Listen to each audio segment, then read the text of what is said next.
اللهم ارحم أمة سيدنا محمد اللهم انفعنا بما علمتنا وعلمنا ما ينفعنا وزدنا علما tak kuari jelema nu deket ka Gusti Allah pake tetemblehan jelema mentakna ka Gusti Allah melalui jelema nu deket ka Allah mun cacak-cacak Allah kadeule eta kos itu sangkilang Allah teu kadeule ngan aya jelema nu deus ka Gusti Allah unggal poe dikerumuni manusia.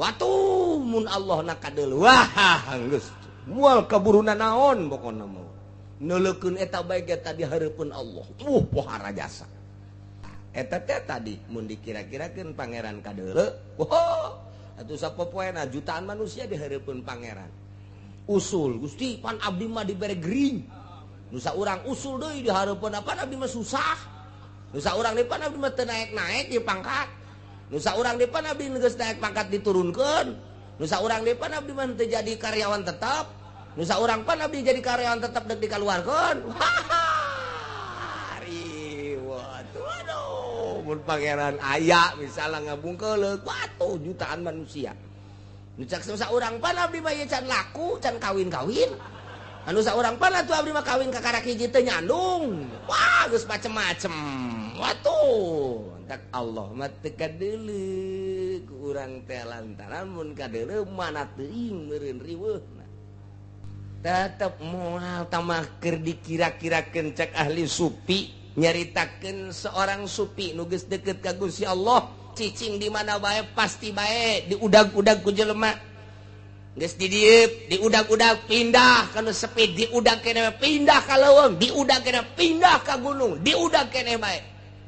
Nah sebabnya na wau ka Allah ai masyarakat teu nyaho ka Allah na deuk menta ka Allah can didenge padahal mah didenge bae ngan encan langsung kontak melalui jelema nu deukeut ka Gusti Allah mentak aya bae ngomong cek Tuhan Syekh andai kata Gusti Allah kadeuleu beuh luar biasa cacakan Allah teu kadeuleu kuring nu deukeut ka Gusti Allah unggal poe ribuan manusia nu menta ieu menta itu menta ieu menta itu cacak-cacak make ilmu hikmat moal katadahan ngan kulantaran ieu mah atuh geus lain make ilmu hikmat deui geus kumaha Allah bae ayeuna sia hayang maju usaha hah aduh deuk maju deuk henteu geus beres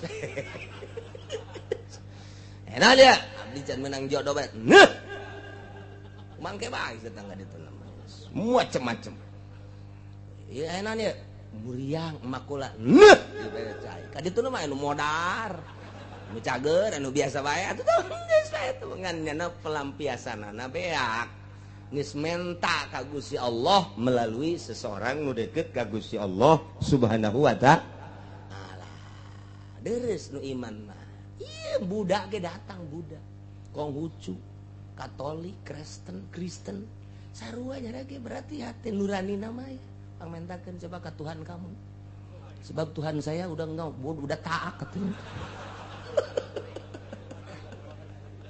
macam-macam Masya Allah tah iman madlah geus ulah ese-ese nyembah mah kan geus aya bae mah pangeran turunan ti nenek moyang bejakeun mah jeung Gusti Allah qul inni nuhitu an a'budal ladzina tad'una kulama dilarang dicegah kudu ngaibadahan pangeran nu kumaraneh diibadahan min dunillah saktina salian Allah moal tu kuring moal kuring ayo mad maneh menuturkeun ieu bae nuturkeun kami kabehan pan kami kabehan teh dibere mandat ku nenek moyang ieu tuturkeun kami bejakeun mad kul bejakeun la attabi'u ahwa'akum kaulamah kitu maluturkeun ka hayang ngaranjeun kitu beuh atuh lamun kaula nuturkeun aranjeun ka hayang aranjeun hawa aranjeun qadhalal tu izan atuh kaula sasar wa ma ana minal muhtadin kaula teh lain termasuk jelema nu dibere pituduh atuh lamun nuturkeun ajeun kula mah geus dibere pituduh ku Gusti Allah moal nuturkeun ka anjeun kula mah kula bae jeung Gusti Allah bejakeun kitu mah. Nomor kedua lah mad ari uka aku teh kudu jelas ieu teh ieu naon kitu ngaranna kenyataanana pernyataanana dalilna hujahna argumenna kudu jelas mad coba jelaskan sia bahwa sia utusan pangeran, bahwa sia teh adalah kitu utusan pangeran jeung bahwa pangeran teh aya Gusti Allah. Coba jelaskan melalui argumen sia. Coba man. Ulah saja belakna cugut sia. Kangjeng Nabi teh bejakeun mah. Gul inni ala bayyinatin mir rabbi. Sanyana kaula teh aya di luhur hujah, di luhur burhan, di luhur dalil, di luhur argumentasi, di luhur pernyataan dalil mirrobi ti pangeran kaula. Naon sia bentukna dalil sia man? Al-Qur'anul Karim. Eta buatan sia. Pan kula mah teu pernah sakola. Kula mah teu pernah kuliah. Lah buatan sia tah tulisan sia. Pan kula mah teu pernah nulis. Numantak kulama status kulama ia adalah hamba Gusti anu ummi teh artina teu pernah nulis teu pernah maca sebab lamun kaula kuari osok nulis kaula sok maca ketika turun Al-Qur'an teh besi dianggap eta bacaan kula besi dianggap eta teh tulisan kula mah ummi maca teu pernah nulis teu pernah aya Al-Qur'an ya Allah kurang kumaha deui endahan wa kadzabtum anjeun teh ngabohongkeun ka pangeran kaula kukula dibejakeun bahwa kula utusan pangeran bahwa pangeran teh adalah hiji allazi khalaqas samawati wal ard dalilna bahwa kula ieu adalah utusan Gusti teh mawa Al-Qur'anul Karim nyata ta Al-Qur'an anjeun teh ngabohongkeun haitsu asyaqtu kok maneh ngamusyrikeun teu percaya geus dibere tah hujah-hujah teh tandingan Al-Qur'an. Tayu tandingan Al-Qur'an. Oh nu menge, nu mantak Kangjeng Nabi dibere Al-Qur'an saat eta pujangga-pujangga Arab teh jago jasa bahasa. Luar biasa bahasa-bahasa orang Arab teh bilagahna pohara jasa. Akademis bahasana teh simpel orang Arab mah. Panjang ngatur panjangna, sedang ngatur sedangna, pendek luar biasa maknana. Itu orang Arab. Mantak ditandingan ku Gusti Allah dibere Al-Qur'anul Karim. Jawamiul Kalim Kangjeng Nabi ditambah Al-Qur'anul Karim. Sok coba cak Kangjeng Nabi. Pajar buatan kula iraha kula maca, iraha kula sakola. Pajar kula nulis, iraha kula nulis. Teangan tulisan kula je teu aya. Anti kula mah tulis teh. Kurang Arab haik itu nama bener teh si Muhammad teh. Nulis henteu, maca henteu, tapi eta pinter jasa nyana segala Al-Qur'an segala naon. Apa hayalan nyana gitu. Tetep bae teu percaya keneh mah. Masyaallah, masyaallah, masyaallah. Yes, tak mahal jasa hidayah teh. Mahal jasa. Ih, urang mah borosot ti rahim indung urang.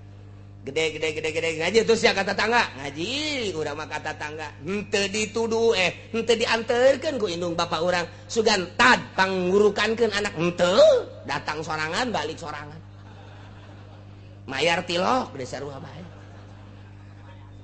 teh kos kitu tah di daerah urang mah daerah urang teh kos kitu jadi ka ustad teh teu ngahargaan tapi ustad lah ku ikhlas teh terus bae batur geus beli motor geus beli mobil ustadna mah masih kene imahna deuk rubuh.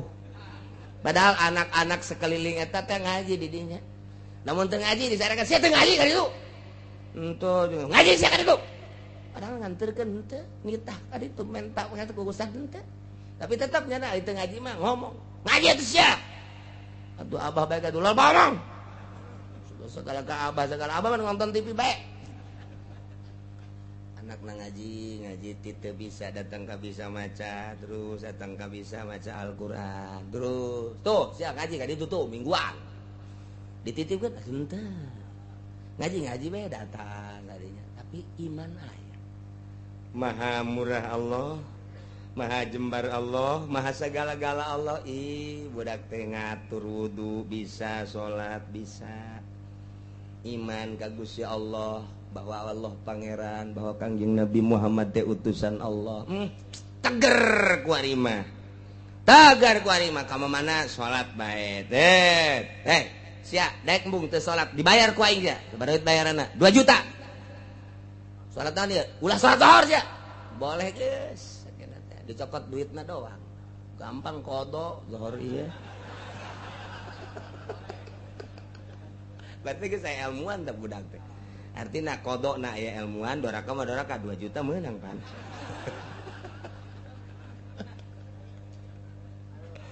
Masya Allah, saya ilmuwan teh budak teh terus. Jih, lantaran hirup di lingkungan anu muslim atuh terus bae Islam babari urang teu hese capek. Nah ieu teh hidayah ti Gusti Allah mahal tah eta teh.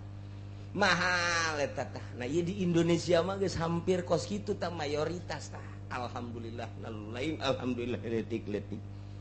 Nah, malah loba Kristen asup Islam, Katolik asup Islam. Malah di tubuh Kristen, Katolik, Protestan loba anu arasup Islam. Ai dibere hidayah mah ku Gusti Allah. Kita mah mahal hidayah mah tah. Tapi dibalikeun ku urang, aya anu lingkungan Islam asup Kristen. Nauzubillah min zalika min. Dicabut berarti hidayah. Nah, ieu mahal hidayah ya Allah. Ya urang nu mantak daratan kadi aya hidayah. Di jero hate urang teh aya iman ka Gusti Allah, hayang nganyahokeun Allah nu sabenerna datang. Cicing handap pentang ka Lambon. Ngadengekeun ieu teh keur carita-caritaan Gusti Allah makin hari makin kandel, makin hari makin tebel, makin hari makin tuh cek Imam Ghazali teh mah mun sapi kuru ditungtun di sisian ulah nula deuleu ge ayo be tungtun sapoe 2 poe sabulan kempong nangis 2 bulan 3 bulan ulin tuh teu karasa urang ngaji minggu teu karasa barang dihitung teh waduh duit pake meuli uduk gede teu karasa tah urang teh masyaallah. Nah iya mat bejakeun inni ala bayyinatin mir rabbi sanyana kaula maya di luhur hujah dalil burhan argumentasi buktina Al-Qur'anul Karim mir rabbi ti pangeran kaula sok tandingan Al-Qur'an tapi geus kadeuleu kadenge Al-Qur'an teh kukula dibacakeun teh anjeun teh waqad kadzabtum ngan sakadar ngabohongkeun bae sehingga anjeun tetep bae aya dina musyrik nyekutukeun ka Gusti Allah teu percaya ka Gusti Allah. Awas teh Kangjeng Nabi lamun engke teu percaya terus makin hari teu percaya makin hari terus teu percaya bahkan ngagedean awas Gusti Allah mah maha galak. Awas Gusti Allah teh lamun engke geus timbul murkana siksa bakal turun ka ahli Mekah. Kangjeng Nabi teh nyarita kitu tah.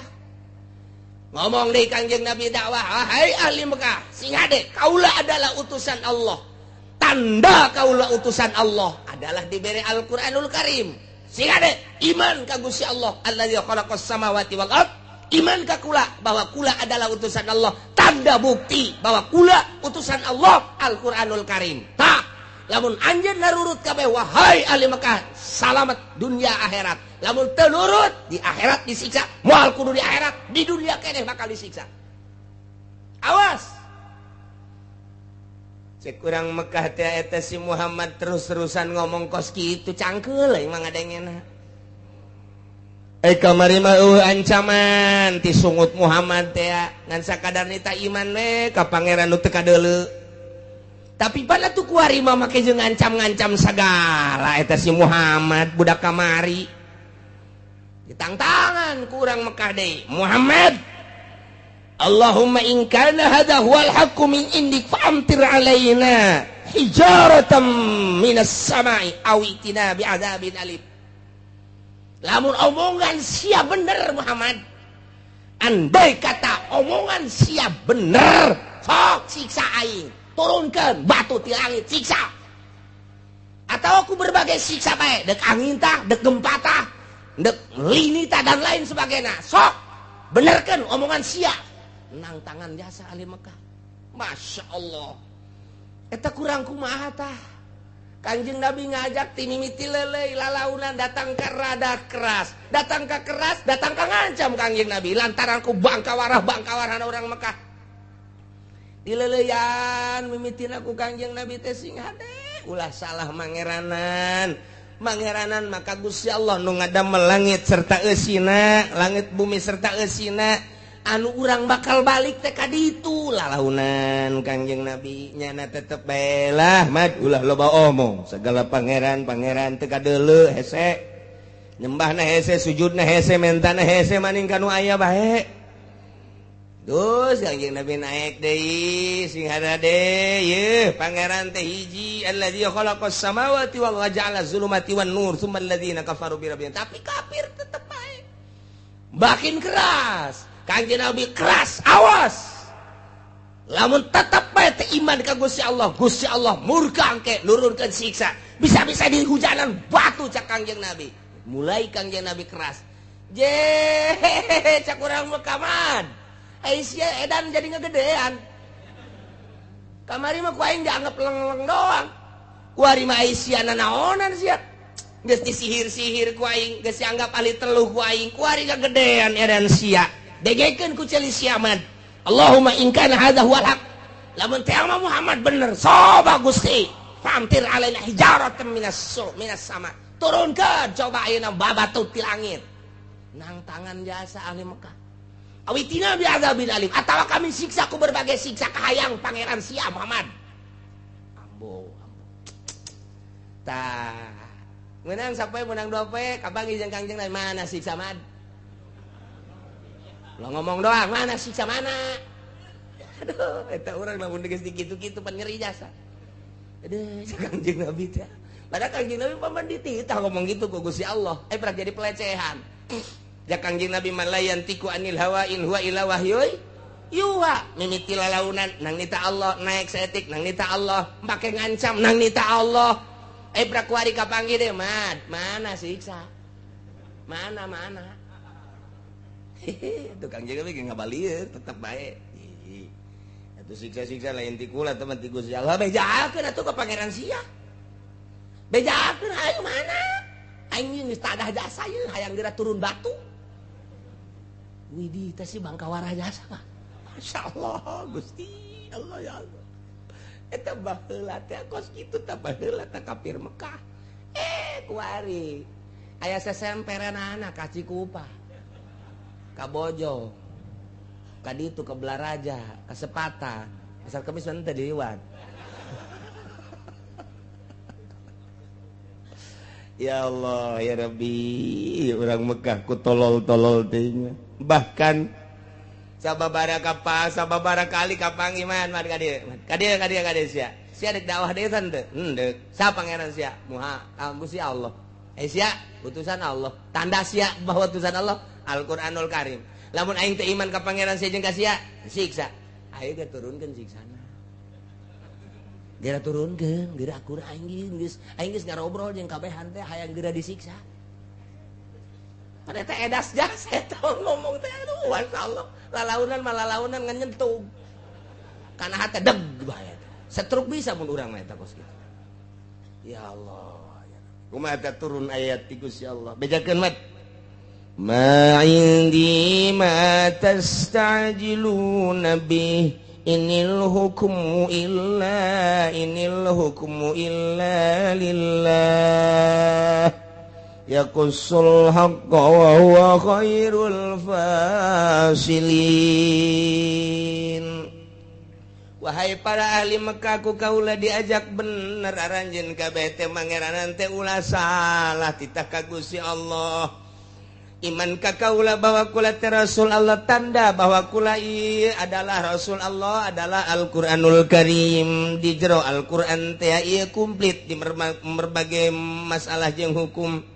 Dongeng-dongeng nu baheula araraya kabeh dongeng nu gararaib araraya kabeh dina Al-Qur'an mah nyaritakeun tentang nabi-nabi rasul-rasul aya dina Al-Qur'an mah dek acara nyaritakeun politik aya dina Al-Qur'an nyaritakeun perekonomian aya dina Al-Qur'an nyaritakeun perbudayaan aya dina Al-Qur'an nyaritakeun teknik ieu aya dina Al-Qur'an komplit kabeh Al-Qur'anul Karim tah tanda bahwa kula ieu adalah sebagai utusan Allah.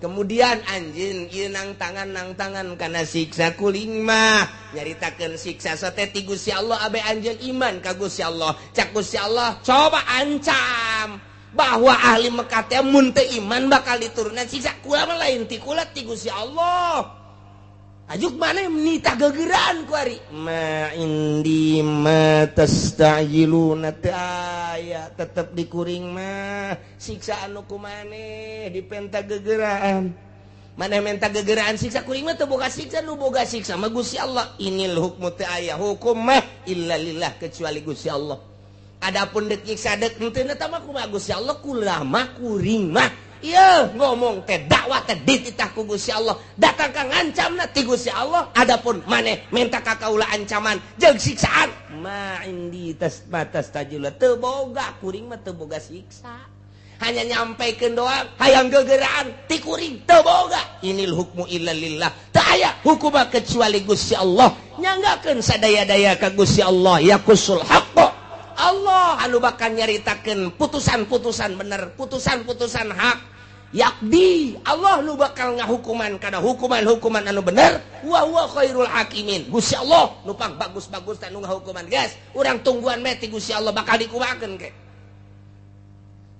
titah kitu bejakeun Muhammad gol law anna indi ma tastajiluna bihi lakudiyal amru baini wa bainakum bejakeun Muhammad ka ahli Mekah lamun teh mah ieu siksa aya di kaula kemudian dipenta ku aranjeun kula dibere kakawasaan ku Gusti Allah bisa nyiksa geus badin kekeudeun laku dial amru hayang disiksa ku batu hujanan batu hayang digempakeun gempakeun hayang disunamikeun sunamikeun laku dial amru lamun kurang dibere kakawasan malaki so disaiksa ku kula kulantaran siksa mah lain ti kura ti Gusti Allah atuh kumaha Gusti Allah bae eta menyanggakeun sadaya-daya ka Gusti Allah wallahu a'lamu bizzalimin Gusti Allah anu maha uningakan nu zarolim kabeh nyanggakeun tah ku Allah deui disiksa-siksa ku Allah henteu tah urusan Allah ngan kula mah dititah nyampaikeun ku Gusti Allah nyampaikeun sampaikeun ka andai kata teu iman bakal disiksa ai kula mah teu boga siksa siksa mah ti Gusti Allah beuh lamun jelema dibere ku Gusti Allah kewenangan yang nyiksa asana komo mun diberena ke bangsa bupati atawa calon bupati pilkada wah ieu nurut ya ka aing ieu mah ieu rombongan ieu nurut sini yang nurut sini mau diapain ini mau disiksa sama gua ndek du kebakeun diturun paku ih nu loba pakuna jangan bangun lain ieu mah dek diturunan siksa seuneu di luhur wah lamun bangsa kandidat dibere siksa loba nu disiksa jelema asal teu nurut siksa asal teu nurut disiksa atau gubernur dibere kewenangan nyiksa walah luar biasa geus beureun di ditu dibolom di ditu digaledekeun di ditu sunamikeun di ditu dibeutungna digarndutkeun kumaha nyana bae geus pokona mah mun aya jelema atawa aya kiai dibere kewenangan untuk nyiksa atau kiai Golkar mah loba nu disiksa beneran ku kiai Golkar wali aya nu dibere kumaha kahayang wali ngan nyanana pan geus deudeuh jeung nyaah pan wali teh deudeuh jeung nyaahna luar biasa ka jelema batur eueuh nu hudang ti peutingnya nama hudang batur mah ngadoa teh jang sorangan wali mah jang umat ndeu kumaha nyiksana jawali mah di sanjungnya nama sakitu bae sugan haju ngagedean irungna jang henteu di alam wali mah biasa bae dicaci dimaki ujang biasa bae nya nama seakan-akan okos berhadapan jeung tangkal kayu bae da tangkal kayu mah tilok ngomong tilok naon paling ge rekot bae kena angin nah ieu jelema teh ngalem ka wali mah teu igeg ayeuna ngomongkeun ka wali teu igeg biasa bae malah ngadoakeun deuk kumaha nyiksana tuh aya nu mustajabud da'awat dipasrahkeun ka anjeun wahai wali cek omong sompralna mah besi aya kaum mana nu deuk disiksa cek Gusti Allah aing nuturkeun anjeun sok geura ngan walina moal daekeun atuh batal jadi walina engke malah ngadoakeun Gusti eta mah nu ngomongkeun ka abdi kada teu nyahoeun be hatena pang nuduhkeun Gusti ja Gusti nu mutlak boga nuduhkeun mah pang tuduhkeun supaya nyahoeun ka Gusti keun bae ai ka abdi mah asal ka Gusti bae nu mata ku wali mah aya nu ngomongkeun kiai ngomongkeun ye nya mah ngadoa mudah-mudahan dipanjangkeun umurna Gusti eta kiai nu ngomongkeun ka abdi teh mudah-mudahan dibere teteg lantaran abdi titah dakwah teh apan ngajakan ka Gusti, jak kiai itu ge ngajakan ka Gusti. Apan abdi teh titah nitahan salat ka Gusti, pan kiai itu ge nitahan salat ka Gusti. Pan abdi teh dititah nitahan nita puasa ka umat teh ku Gusti, pan kiai itu ge nitahan. Abdi ditahan ngazakat ka kaum ti Gusti, itu ge kiai itu. Adapun kiai itu gregeteun ka abdi, nafsuna tama andai kata nafsuna keur eueuh nyana ge pasti moal bendueun ka abdi. Urusan bendunya na eueuh masalah. Nu penting satungtungnya na ngajakan ka Gusti, abdi ngadoakeun. Deuk kumaha coba. Pan ai kiai urang mah lain. Ngomongkeun teh ku balada kitu teh. Awas ta kiai teh. Ngomongkeun aing. Geus pakat wali batur teh omongkeun. Sakit tuh bae disanjung sakitu malah ngadoakeun. Tengah penting teh aya khusus ngadoakeun jelema-jelema nyerikeun ka dirina. Gusti, aya jelema ngajarikeun ka abdi jeung ngomongkeun ka abdi, mangan manehanana ibadah ka Gusti, eta mah pangnuduhkeun bae abdi mah karunya kanyana. Nu manta karunya lantaran mun nyana terus bae ngomongkeun ka abdi atupan tahajudnya na kacokot ku abdi. Nyana ngomongkeun abdi bae atuh duhanya na jujung kelan tuh pan kacokot ku abdi Gusti. Karunya abdi kanyana pangtuduhkeun. Tengah beuting teh lain menta hayang kabeuli sekupi. Lain hayang menta loba umat lain. Geus bae satungtung kabehan ngaluhurkeun agama Gusti. Ieu mah geus bae pangnang tayungankeun Gusti. Moal aya siksa-siksa tuh. Oh, lamun wali haju ngadoa menta siksa, batal atuh kawalianana. Pati tangangon jelema, angon jelema teh besi kurang dahar bere dahar, besi kurang nginum bere nginum, besi mapal tuturkeun mapal jeung sia. Saruana bloon teman tuh. Sok lempeng-lempeng. Nah, anu mantak eueuh. Siksa teh paling ge engke dibere ku Gusti Allah. Kos di zaman tsunami Aceh. Hiji kiai begitu peminggu endek didatangan tsunami, subuhnya na ngadoa ka Gusti, manta salat subuh teh seakan-akannya na teh titah kaluar bae ti dinya. Titah kaluar bae ieu teh kos aya nu nitah bae titah kaluar hese jasad tas salat teh gegeuraan bae kaluar. Mun ditanya saanu teh wallahu alam, ngan seakan-akan aya anu nitah gegeuraan bae kaluarnya na pas kaluar jegur tsunami. Tah eta kakaraknya na tercengang. Oh iyalah kakawasaan Gusti Allah. Tas gadoa teh tas salat subuh teh kos nu aya nu nitah bae tah paling ge kos kitu engke diberekna teh ku Gusti Allah teh. Nah iyalah jadi bejakeun ku anjeun Muhammad. Kula mangan sakadar nitah doang gitu ka anjeun iman ka Gusti Allah, iman ka kaula bahwa kula utusan Allah. Tanda kula utusan Allah adalah diberi Al-Quranul Karim. Adapun soal siksa titah ku Allah supaya anjeun ariman ka Gusti Allah. Adapun haju dipenta kula siksa-siksa ku anjeun ma tastajilun ma indi ma tastajiluna. Andai kata kaula ieu diberi kewenangan siksa laku dia al-amru niscaya ku kaula disiksa kan kula teu boga cak Gusti Allah urusan Gusti Allah. Gusti Allah maha uninya ka jelema anu zalim nyangakeun. Palingnya nyanggakeun sanajan kuari ge Gusti nilai umat manusia teh jakararieu jasa tapi pan ieu teh gerak Gusti ngan gerak Gusti teh pan Gusti mah ngahayukeun adapun ikhtiar nama panti umat hasil ikhtiar manusia jelema kos kararieu abdi ngadoa Gusti ieu mah mudah-mudahan dibere pituduh jelema nu di kalerna nu di kidulna di kulonna di mana saanterona nyanggakeun ka Gusti sadaya-daya. Anu mantak lamun aya kiai haju embung dakwah padahal nyana teh dititah dakwah eueuh elat eueuh doraka kiaina. Doraka kiaina tah lamun kiai teh daekeun nuduhkeun doraka. Mantak hayu bae ngomong kiai mah ngacaprak wae. Geus ketika diundang ngomong, ketika diundang eueuh elat ieu mah eueuh maneh ayo ngomong. Hayu bae. Aya kiai di akhirat teh bagus jasa 30 tahun kiai berang penting ibadah baik ka Gusti Allah. 30 tahun sanggeusna nyana terus tadi ngawuruk kemudian dakwah sakabelah dieuna nyana teh embung 30 tahun berang jeung penting ibadah. Jadi ti 30 umur 30 kuari umur 60. Jadi nyana ibadahna sorangan bae di kamar. Pas maot begitu maut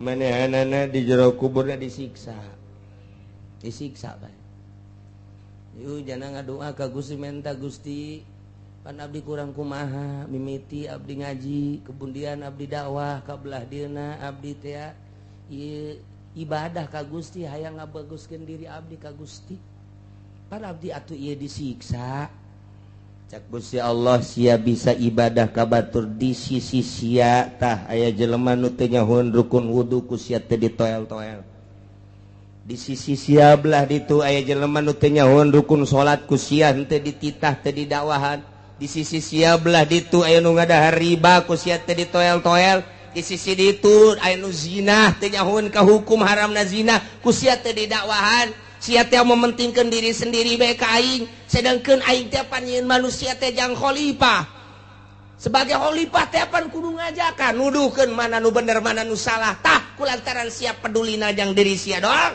ku aing do soal amal-amal sia mah dihampura naon ditarima tapi sia teu ngadawahan batur ku aing disiksa.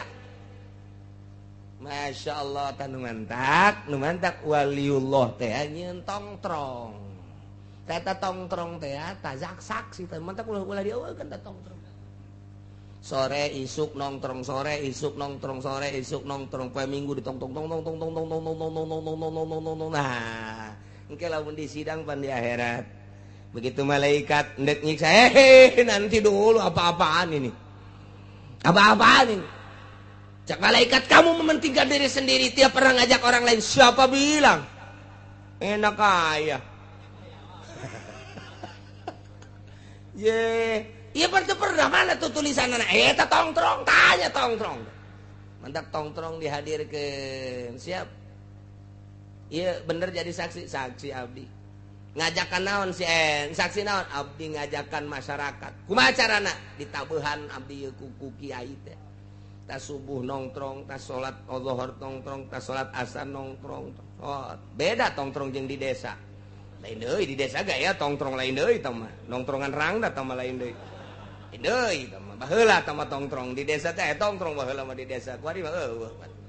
Nah jadi tongtrong teh sebagai saksi geus lamun aya masyarakat Cilongok anu henteu bisaeun salat engke ngadakwa ka kaula kukula moal dijawab tongtrong maju jawab Gus ya mantap kulana mah tenang bae mah salamet nyanan terus boga tongtrong tah eta sebagai saksi tah masyaallah mantap hayu bae urang dakwah sabisa-bisa urang bagi kaum santri kaum ustad kaum kiai sabisa-bisa ngajakan komo urang keur kapake mah lumayan jang sameuli-meuli baneun ya kabelah ditu ganti ti Avanza ka Fortuner ieu mah siksaeun deui bae tah kiai nu kos kieu mah si mah lain dakwah tah mah deuk hadean dapur boloon ya Allah ya Rabbinya lamun urang nyaritakeun urayan-urayan hadis Kangjeng bagi jelema anu bisa dakwah kemudian teu dakwah awas disiksa ku Gusti Allah ngan dakwahna li ilahi kalimatillah lillahi ta'ala wa indahu mafatihul ghaib wallahu a'lam